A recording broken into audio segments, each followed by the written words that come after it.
दोस्तों नमस्ते। कल बहुप्रतीक्षित बिहार की फाइनल वोटर लिस्ट प्रकाशित हो गई। सरसरी निगाह में यह वोटर लिस्ट इनकम्प्लीट और डॉक्टर्ड है।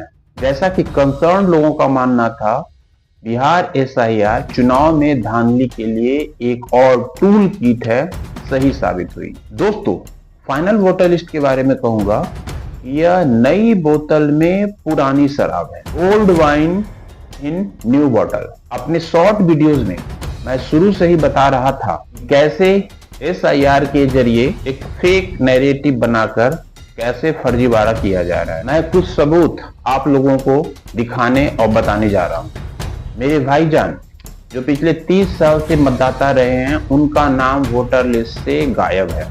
एसआईआर के दौरान और ड्राफ्ट सूची आने के बाद, यानी दो बार मैंने उनका इन्यूमरेशन फॉर बीएलओ को दिया। अब जब मतदाता सूची पूरी तरह से ठोक बजाकर तैयार किया गया है, तो ऐसी चूक कैसे हो गई। नंबर 2, मेरी भाभी का सरनेम ड्राफ्ट सूची में सही था, फाइनल लिस्ट में गलत हो गया। साथ ही साथ उनके शौहर यानी मेरे भाईजान का सरनेम भी गलत है। ये कैसे हो गया? ये कैसी विडंबना है। बेगम का नाम ड्राफ्ट सूची में भी, फाइनल सूची में भी, और शौहर का नाम गायब, जबकि वो पिछले 30 सालों से मतदाता रहे। चुनाव आयोग जवाब दो। दोस्तों, अब मैं जो आपको बताने जा रहा हूं वो बड़ा ही इंटरेस्टिंग है। जिस शख्स को आप अपने स्क्रीन पर देख पा रहे हैं, उसका भी नाम मतदाता सूची में है।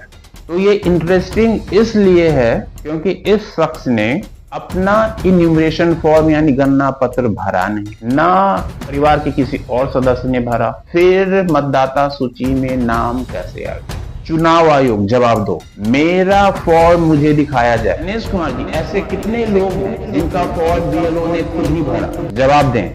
पत्रकार अजीत अंजुन साहब ने अपने वीडियोस में पहले ही दिखा दिया था। अच्छा दोस्तों, भाईजान के नाम खोजने के दौरान मुझे कुछ और इंटरेस्टिंग चीजें मिल गई। अब एक एक करके मैं दिखाने जा रहा हूँ। अब आप अपने स्क्रीन पर देख रहे होंगे, ये हैं सुशीला देवी। देखिए सुशीला देवी, नंबर यहाँ देखिए। सुशीला देवी देखिए, नंबर यहाँ, डबलेट, एक ही विधानसभा में एक ही बूथ पर। अब पति देखिए, इंद्र मोहन प्रसाद सिन्हा। मकान संख्या देखिएगा, पति का मकान संख्या 5, पति का मकान संख्या 5, पत्नी 25, दूसरा 57। अब 57 मकान संख्या वाले देखिए कितने सारे लोग। चुनाव आयोग से मेरा सवाल है, इस पर आपका क्या कहना है? भगीरथ प्रयास के बाद भी ऐसा हास्यास्पद लिस्ट। दोस्तों, चोर और अपराधी कुछ न कुछ सबूत छोड़ जाता है, उसकी यह एक वानगी भर है। सारा का सारा काम हवा हवाई हुई है। सरकार के इशारे पर वोटर लिस्ट पहले से तैयार थी, इसे झाड़ पोंछ कर पब्लिश कर दिया गया है। इस एसआईआर के द्वारा आयोग को जो जो फर्जीवाड़ा करना था उसने कर दिया। देश के पहले एसआईआर पर इतना ढोल पीटा गया, करोड़ों रुपए खर्च किए गए, लोगों को परेशानी हुई सो अलग, नतीजा 0, 0।